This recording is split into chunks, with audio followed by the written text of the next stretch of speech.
आज ही केरी का शरबत बनाएं, पूरी गर्मी इस्तेमाल करें। गर्मी लू से बचाव के लिए केमिकल से पाक बेहतरीन मशरूब बाज़ार से नहीं मिलेगा। तो चलिए स्टार्ट करते हैं। तो आज हम बनाने जा रहे हैं केरी का शरबत। उम्मीद है आप सब खैरियत से होंगे और जहाँ पे भी होंगे अल्लाह ताला की खूब रहमतें, बरकतें और नेमतें समेट रहे होंगे। तो आज की ये रेसिपी बहुत ही मज़ेदार, बहुत ही शानदार होने वाली है। तो केरी को छीलने के यानी काटने के इसके दो तरीके हैं, जैसे कि मैं आपको दिखा रही हूँ। ये तरीका है छुरी से काटने का और उसके बाद कटर से ज़्यादातर होता ये है कि ज़्यादा मोटा छिलका काटा जाता है। ज़्यादातर हम लोग घरों में कटर यूज़ करते हैं और जो हमारी माएँ हैं, बूढ़ी ओल्ड ख़वातीन हैं, वो छुरी का इस्तेमाल करती हैं। तो बहुत इजी है कि हमारी जो चीज़ है वो छुरी से बच जाती है कटर की निस्बत।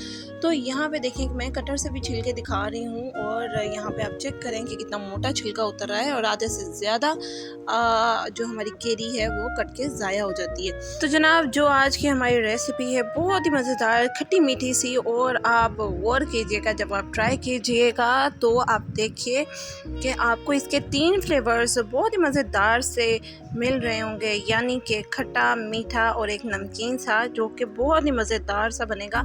तो आपने इस रेसिपी को ज़रूर ट्राई करना है और कमेंट सेक्शन में आपने अपने राय का इजहार ज़रूर करना है। और बताते चलूँ कि कैरी का मौसम बहुत थोड़े से अरसे के लिए आता है और उसके बाद ये पक जाती हैं, आम बन जाता है। तो इसलिए हमें खूब इसका फ़ायदा उठाना चाहिए और घर पे बनाएं बहुत ही शानदार तरीके से, अच्छे तरीके से, यानी केमिकल से पाक, और बाहर की चीज़ों से अवॉइड करें और बच्चों को भी ना दीजिए, घर में बना के दीजिए ताकि बच्चे इससे फ़ाका हासिल करें। तो यहाँ पे देखें कि मैंने एक जग ले लिया है ग्राइंडर और उसमें डाल दिया है केरी काट के और उसके बाद पुदीना। उसके बाद मैंने 5 चम्मच डाले थे चीनी के, जितने आप डालने चाहें, क्योंकि केरी होती है खट्टी, इसलिए मैंने 5 चम्मच डाले थे चीनी के। और उसके बाद डाल दिया था आधा चम्मच काला नमक, जो कि बहुत ही मज़ेदार होने वाला है। वैसे तो अगर आपके पास काला नमक नहीं है तो वाइट सॉल्ट, जैसे कि आम रूटीन में घर में यूज़ होता है, वो डाल सकते हैं। तो आप इसको कम और ज़्यादा कर सकते हैं। अगर ज़्यादा हो जाए नमक तो आपने क्या करना है कि पानी और ऐड कर दें, नो इशू। तो यहाँ पे देखिए कि बहुत ही मज़ेदार, बहुत ही शानदार सा इसका जायका तैयार हो चुका था और हमारा शरबत बन के तैयार है। तो आपने वीडियो अगर पसंद आती है तो सब्सक्राइब कीजिए, लाइक करें और शेयर करें और अपने कमेंट सेक्शन में इजहार करें कि हमारी वीडियोज़ आपको कैसी लगती हैं। और इसके साथ बताती चलूँ कि बर्फ़ के बग़ैर और नींबू के बग़ैर ये ड्रिंक बिल्कुल नामुकम्मल है और इसका जायका भी नामुकम्मल है।